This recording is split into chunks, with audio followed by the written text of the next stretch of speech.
Okay, I'm being what they call a blogger or influencer or something like that.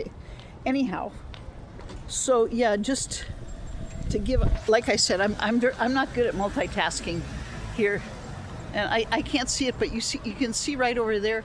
That's the Marriott. That's almost like the old and the new blending together. The best of times and the worst of times, as they say. So anyhow, reconnecting with my own neighborhood, but to give it a little bit of a background about Easter and the Serbian Orthodox, because in the Orthodox tradition, where I was raised in, that church worship and nationality and music go together.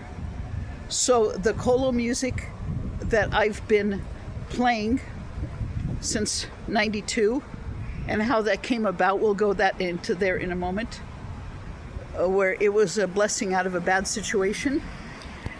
But 8 years ago, when I had laid hands over some pictures of me when I was in Disneyland in '79 and things related to that era, which was a dark era, that the less said the better. But I had found those pictures and things, just stuff that came back to mind, where it was a brutal age when I was a teenager, when I was 17. But when I had laid hands on the pictures, and I'll show you the picture of me when I was in Disneyland in that red outfit as a 17-year-old.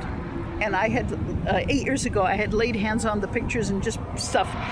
I don't even remember what I prayed. I'm frustrated because I can't even remember what I had prayed, but it did the job, because then that was the opening. I had what was in that area a born-again experience.